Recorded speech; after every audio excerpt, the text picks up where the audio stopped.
Did we all mess up when we were chasing guys like Kenny Pickett and Sam Howell and Justin Fields and Desmond Ridder this offseason? Should we have been focused on Patrick Mahomes all along? We'll debate next.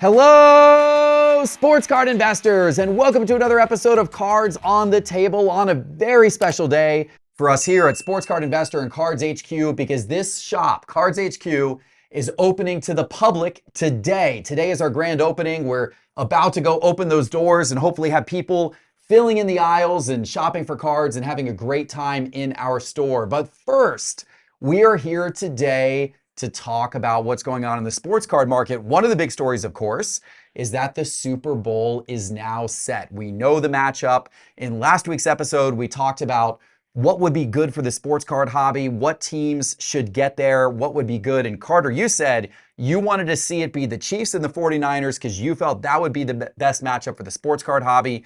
Well, here we are.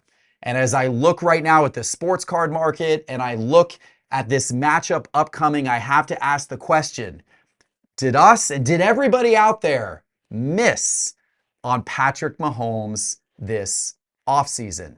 Because if you went to the National, everything that everyone was talking about and buying leading up to football season and the weeks before and in the early part of the season, everyone's talking about Kenny Pickett and everyone's talking about Sam Howell and players like that. T-Law was super popular, obviously.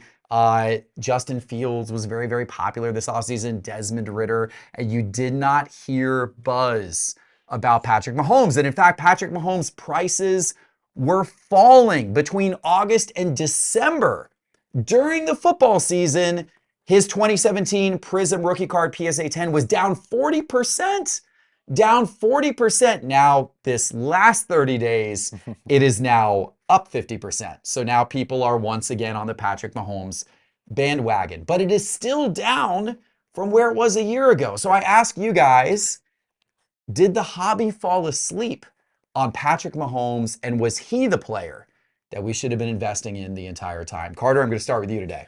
Man, a couple weeks ago, I had zero belief in the Chiefs. So I would have been like, yeah, no, we definitely didn't miss out on Mahomes. And now I'm going to eat my words, and I'm going to say we did. We really did. It's been a special run. Regardless of what happens next week in the Super Bowl, this playoff run, it just adds on to Patrick Mahomes' legacy. This was a run that nobody expected. I mean, after the year that they've had, the offense has not been well put together. Their defense has really been carrying them more. And more in recent years, their defense has not been great at all. So I think, Patrick Mahomes should have been the play all offseason. It should have been play all year.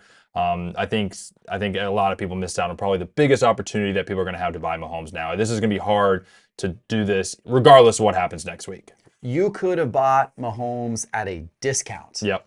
For a lot of this season. I mean, he was at a real discount. I mean, his prices were way down from where they were at the start of the year. T-Paw, were you buying the dip on Mahomes? I know you're a Mahomes fan, you're a Chiefs fan, but did you overlook him or did you not? We reached a point in the middle of the season when I started wondering if he wasn't a good buy again, and it wasn't just because of his prices down, it was because of the fact that so many of the other quarterbacks who had been hyped weren't delivering. Right. We were seeing the whole football market look super weird. Fantasy football was super weird. Here's what I know about Patrick Mahomes. He has now officially transitioned into villain phase because of how absurdly good he is. People actually are saying they hate him. I think it's also because they don't like Taylor Swift on the TV every day, but they don't like him. You only reach Mount Villain as an athlete when you are officially in dynasty mode. It's past putting the league on notice. He's in dynasty mode. He owns 22 FBS records, and now he owns every possible record he could to date in the NFL in his position. Fastest to 25,000 career passing yards, fastest to 100 touchdowns, fastest to 200 passing touchdowns. Career player pass rating is the highest ever. Fastest to literally every other record. He's got 11% more touchdowns per game than the next closest player, who is Aaron Rodgers. If you compare him to Brady, his stats through their seasons 2 to 7, when they really both played, are way above Brady's. So he's on pace, if he has longevity, to actually do something we wouldn't even think is necessarily possible. And if he wins another Super Bowl, he's tied Brady with 3 in those 6 years. He's made it to 4, and Brady never went to 6 straight AFC Championship games. So he is literally the best football player who's ever stepped on the field through 6 or 7 seasons. It is kind of a wonder that in spite of doing all of those things that his prices ever came down in the first place. And I think everybody's kind of regretting it now. Yeah, it is wild thinking about all the names. I mean, at the National, people weren't talking about Mahomes. Jalen Hurts was hot at the National. You know, you saw other guys like that. And yet you look back at this football season as a whole, and there's really only a few quarterbacks whose card prices did well this season. Lamar Jackson's card prices did well. Brock Purdy's card prices did well. And now Patrick Mahomes' card prices are doing well. Jordan Love's card prices did well. Jordan Love was Jared Goff's too. And well, Jared Goff, that's true. That's true. Got to give it to Jared Goff. You're right. But actually, Jordan Love was the only quarterback, I would say, who was hyped in the offseason, who actually delivered for the people that was buying his cards. Jordan Love did see his cards go up a lot, and there was excitement about him preseason. What's interesting is that it didn't look that way for Jordan Love. Yeah, the first several games of the season, it looked like that was a bust. It looked like people had made a mistake. His value dipped a lot. His value dipped a lot, but then it came roaring back as they went on that run the second half of the year. But it really was Patrick Mahomes all along. I mean, he was really the guy that really everybody should have been buying in the offseason and buying during the dip that occurred during the season. You could have picked his cards up 45 days ago, and they were dirt cheap, really, compared to where they are today. And you also combine that with the fact that back in 2017, there weren't nearly as many football cards made. Like, not even a fraction of as many football cards were made in 2020, in 2021, and 2022. So his cards are also way more rare, too. So he doesn't even have a Prism base card. Right. It's just the silver. Yeah, there is no Prism base, right? It's just Prism silver. So much more rare. Feels like a missed opportunity. Well, I guess we're going to learn our lesson, and it's going to be a fun Super Bowl. We're going to see what happens. It's also fun to know that we have PWCC as a new sponsor on this show, and it comes at a time when they're doing something completely new for the very first time. PWCC is running their weekly auction this week. It ends this Sunday, as they do every week, but this week they have tied Fanatics Authentics into their weekly auction. So they actually have a lot of really cool player-signed merchandise from Fanatics that is in their auction this week. One that I have already bid on is they have a sweet Wemby Team Edition San Antonio Spurs basketball. It's a really cool looking basketball signed by Wemby. He put his number on there. It's authenticated. I've already bid on it. So I'm going after that in the PWCC weekly auction. How about you, Carter? I picked this Tom Brady multi-inscription mini helmet. Has his total yards, total touchdowns, all the Super Bowls. There's only 112 of these. I'm really fired up about Brady. He just announced that he is a full go to be broadcasting with Fox next season. So I'm excited for this item. It'll be good to see him a little more in the spotlight. How about you, Teapot? And I've got the real greatest quarterback and the greatest tight end combo, a Mahomes and Kelsey dual autographed Lunar Eclipse Speed helmet. It's super cool. Nice. All right, guys, go get signed up for PWCC Marketplace to bid in this week's weekly auction. We're going to put a link in the show description below for you to go bid and sign up for PWCC Marketplace. Okay, let's talk about your data dive this last week, Teapot. If you guys didn't see it on the Market Movers channel, Teapot talked about 5 hacks to build a great card collection. Things such as knowledge, educating yourself by using different online resources, finding your collector identity, focusing your collection, being patient, and analyzing the market using data products and data tools. Teapot, tell us a little bit more about this, and then I'm curious to hear from Carter what else he might add to this list. Yeah, I mean, at a high level, you know, we're putting out the Dummies book. It's coming out in April. Yep, sports really excited card about that. Collecting and investing for dummies. Yeah, pre-order. Why? And you guys probably have seen those dummies books before about a million different topics that Wiley publishes. Yep. And they signed us to a book deal. So we're writing the book. We're excited. Yeah. So, you know, education, people are always asking that too when they're new. Just how do I learn what's what and what to buy and all those types of things. So just educating yourself. Something I talk about a lot is kind of trying to focus your collection and have a clear identity so you don't get FOMO, so you don't just get that, I call it Pokemon syndrome of just trying to catch everything and buying this, that, and the other thing. Gotta catch them all. You wake up one day and you go, I just bought all these cards that I didn't really want, like I've done 5 times. And then just using, you know, Market Movers, shameless plug, but it really is as valuable to the collector as it is to the person looking for investment speculation trends, especially the collection feature. So I liked to highlight too that we have a great way to even track manual cards with a 2-click price check. So you want to check that video out, and there's a lot of great tips in it, I think. There were a lot of great tips. In fact, Carter, what would you add to it? If you're giving advice to a new collector out there, on how to build a great card collection, what is one of your tips? Well, the first thing is to buy what you love and buy what you're passionate about, right? But I can boil down, I like this tip a lot, is pay attention to players that are either coming up to a potential free agency or a potential contract extension, right? Jordan Love is rumored to get a big contract extension this year. There's opportunities when that type of stuff happens. Ohtani was his cards went criminally low. crazy. During the season, Yeah. they were criminally low. Yeah, they were. And then the value is bonkers right now if you're going to the Dodgers, right? Like there's opportunities there, to avoid those FOMO, situations where if you just pay attention to these individual star players that are due for these types of situations, that's where you can really build up your collection in a really good way. Yeah, no, that's definitely good advice. One thing that I'll give a couple of tips. One thing that I shifted really into this last several months is focusing on buying items that it's going to be very hard to find that item come up for auction again. Yeah. And not worrying about passing on items that are ones that I'll see again up for auction the next month or maybe even 3 or 4 months later, right? And when you start to kind of look through everything with that lens, you start to see things come up for auction. You're like, man, that card hasn't sold in 2 years or 5 years, and that's a really cool card and I really want it. That's when I'm going to go after hard. Whereas something else, I might say, I really like that card, I like it, but if I miss out on this auction, I'm going to see it again next month or 3 months from now, or at a card show I go to this summer or whatever. Those items I'm not focused on as much anymore with my collection. So I've kind of shifted in that direction. And I love the collector identity thing you talked about, Teapot. I love going deep in like one particular area. For me right now, it's Dream Team. Yeah. It's 1992 Dream Team. And I got it into the 96 Olympic team and the 2008 Olympic team now. A combination of cards and memorabilia from those years. And that gives me a very specific niche focus. And that way every day I can go on eBay and PWCC and all of these different, auction houses and do searching for those types of things and see what comes up and be looking in that kind of window of what I want to collect and what I like. Yeah. So great tips. Go check out his video on the Market Movers YouTube channel if you haven't already. All right, guys, we got more great topics to talk about, including these pesky no autograph Panini cards.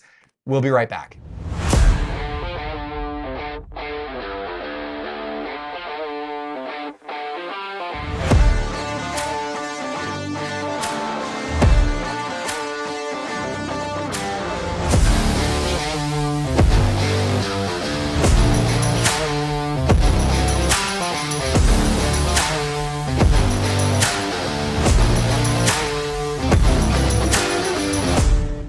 Guys, make sure to get Market Movers today so you can track your own collection. Go to sportscardinvestor.com, click Market Movers in the main menu bar, or download the Market Movers app from your phone.